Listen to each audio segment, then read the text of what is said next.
नमस्कार, मी संतोष पन्हाळे. आपण पाहताय लोकाधिकार वार्ता. सध्या महाराष्ट्रामध्ये निवडणुकीचं वारं वाहतंय. सगळीकडे नगरपालिका आणि नगरपंचायत या निवडणुकीच्या चर्चा आहेत.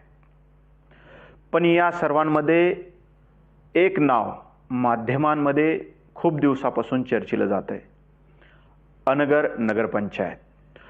मोहोळ तालुक्यातील ही नगरपंचायत पूर्वी ग्रामपंचायत होती, आत्ता ती नगरपंचायत झालेली आहे. आणि सर्वात महत्त्वाचं म्हणजे नगरपंचायतीचे नगराध्यक्ष आणि नगरसेवक सर्वजण आता बिनविरोध निवडून आलेले आहेत.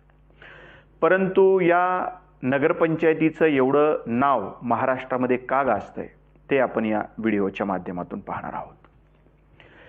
काल अनगर नगरपंचायतीच्या नगराध्यक्षपदी राजन पाटील यांच्या सुनबाई प्राजक्ता अजिंक्य राणा पाटील या बिनविरोध निवडून आल्याच्या नंतर अनगरमध्ये जो जल्लोष झाला, त्या जल्लोषामध्ये राजन पाटलाचे थोरले चिरंजीव बाळराजे पाटील हे अजितदादा पवार यांना चॅलेंज करत असं म्हणाले, अजित पवार सगळ्यांचा नाद करायचा पण अनगरकरांचा नाही.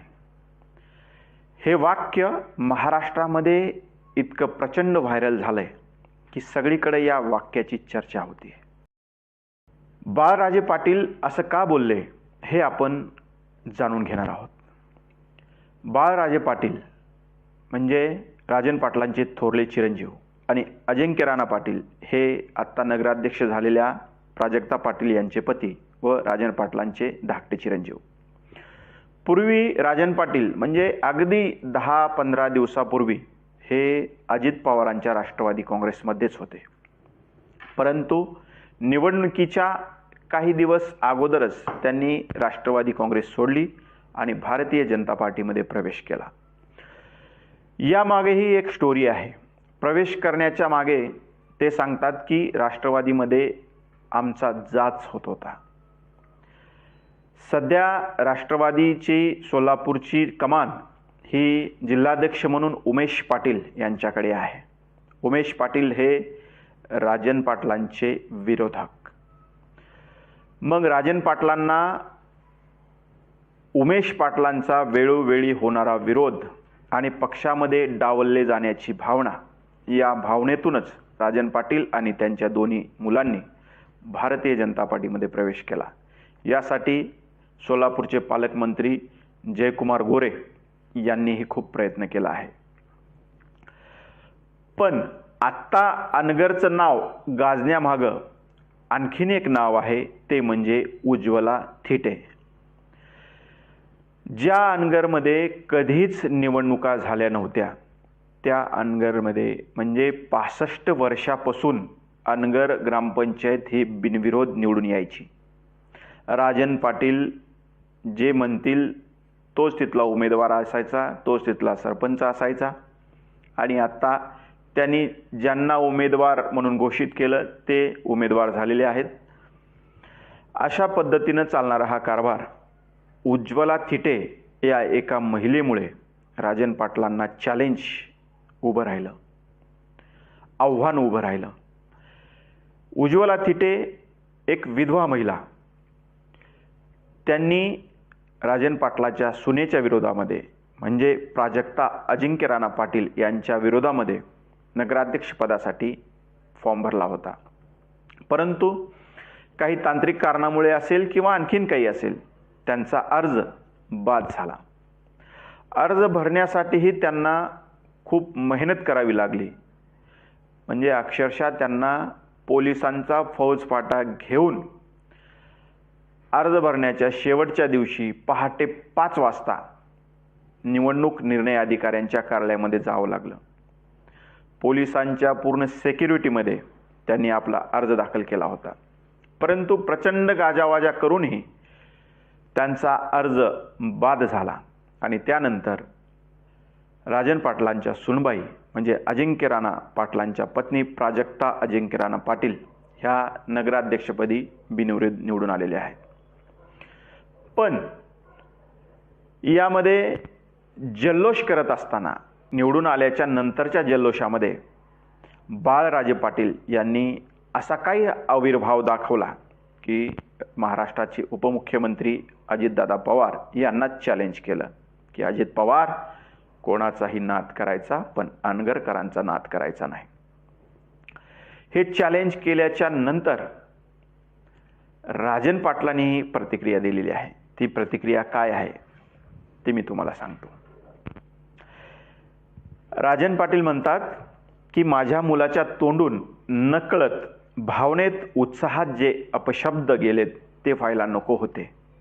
त्याबद्दल मी अजितदादा आणि पवार परिवाराची अंतःकरणपूर्वक दिलगिरी व्यक्त करतो, क्षमा व्यक्त करतो.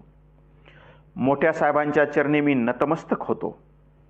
माझी विनंती, हा विषय आता थांबवावा. अजितदादांनी पार्थ किंवा जयसारखं समजून बाळराजे पाटलांना पदरात घ्यावं. म्हणजे ते आता क्षमा मागतायत अजितदादांची, पवार कुटुंबियांची, की अजितदादांनी बाळराजे पाटलांना माफ करावं आणि आपल्या मुलासारखं म्हणजे पार्थ आणि जयसारखं त्यांना पदरात घ्यावं असं ते विनंती करतायत. बाळराजे पाटील यांनी अजितदादांबद्दल ते बोलल्याच्या नंतर रोहित पवारांची प्रतिक्रिया आलेली आहे. ती नेमकी प्रतिक्रिया काय आहे ती मी आपणास सांगतो. रोहित पवार म्हणतायत, आदरणीय राजन पाटील साहेब, आपण ज्येष्ठ नेते आहात, आपला नेहमीच आदर आहे. परंतु काल आपल्या चिरंजीवांचा अजितदादांवर एकेरी भाषेत टीका करणारा व्हिडिओ बघून मात्र अत्यंत वाईट वाटले. आपण स्वतः एकत्रित राष्ट्रवादीत सत्तेत असताना सुद्धा कधी अशी भाषा विरोधकांविरोधात वापरली नाही. ज्या सत्तेच्या जीवावर अंगात मस्ती येते ती सत्ता येते आणि जाते हे आपल्या चिरंजीवांना कदाचित माहीत नसेल. मतचोरीच्या जीवावर भाजपचे उभे राहिलेले सत्तेचे इमले कधी कोसळतील सांगता येत नाही. त्यामुळे त्यांना म्हणावं, थोडं दमाने घ्या. असो, भाजपच्या नादी लागल्यावर राजकीय संस्कृती आणि महाराष्ट्र धर्माचा विसर पडतोच. आपण त्यांना योग्य ती समज द्याल ही अपेक्षा. रोहित पवार हे आपल्या एक्स हँडलवर ही पोस्ट टाकून आपल्या प्रतिक्रिया व्यक्त करतात आणि राजन पाटलांना अशा पद्धतीने सांगण्याचा प्रयत्न करतात. यानंतर राष्ट्रवादी काँग्रेसचे प्रवक्ते सूरज चव्हाण यांनीही प्रतिक्रिया दिलेली आहे. ती काय आहे ते पाहूया. गल्लीच्या राजकारणात पण रडीचा डाव खेळून जिंकलो असा माज करणाऱ्या लिंबू टिंबू बाळाने अजितदादांवर बरळणे म्हणजे इतभर लाकूड आणि हातभर ढलपी असा प्रकार आहे. विजयाचा उन्माद करताना अनगरच्या बाळांनी उडता तीर अंगावर घेतला आहे. लवकरच झुकतील गर्विष्ठ माना. अशा पद्धतीची प्रतिक्रिया सूरज चव्हाण जे राष्ट्रवादी काँग्रेस पार्टीचे प्रवक्ते आहेत त्यांनी दिलेली आहे. अजितदादांवर बोलत असताना बाळराजे पाटील यांनी अशा पद्धतीची जी प्रतिक्रिया दिली, जी प्राजक्ता पाटील या बिनविरोध निवडून आल्या त्यानंतरची ही प्रतिक्रिया आहे. ही उज्ज्वला थिटे यांचा अर्ज जरी बाद झालेला असला तरी त्यांनी प्रतिक्रिया देताना असं म्हटलंय की मी या विरोधामध्ये न्यायालयामध्ये दाद मागणार. म्हणजे न्यायालयाच्या निर्णयाच्या नंतरच पुढे काय होईल हे महाराष्ट्राला समजणार आहे. परंतु बाळराजे पाटील हे पूर्वी राष्ट्रवादी काँग्रेसचेच कार्यकर्ते होते. राष्ट्रवादी काँग्रेसमध्ये असताना ते अक्षरशः अजितदादांच्या पाया पडायचे. परंतु राष्ट्रवादी काँग्रेस सोडल्याच्या नंतर त्यांनी अशा प्रतिक्रिया देणं हे काही जणांना उचित वाटत नाही. त्यामुळे त्यांनीही आपल्या प्रतिक्रिया समाज माध्यमांमध्ये मांडलेल्या दिसत आहेत. बाळराजे पाटील अजितदादांच्या विरोधामध्ये जे बोलले त्याबद्दल आपल्याला काय वाटतंय आणि अनगर ग्रामपंचायतीच्या एकूण निवडणुकीच्या संदर्भामध्ये आपल्याला काय वाटतंय ते आपल्या प्रतिक्रिया आपण लोकाधिकार वार्ताला कळवाव्यात. आणि हा व्हिडिओ जास्तीत जास्त लोकांपर्यंत पोहोचण्यासाठी शेअर करावा. अद्यापपर्यंत आमचं चॅनल सबस्क्राईब केलं नसेल तर ते सबस्क्राईब करावं. धन्यवाद.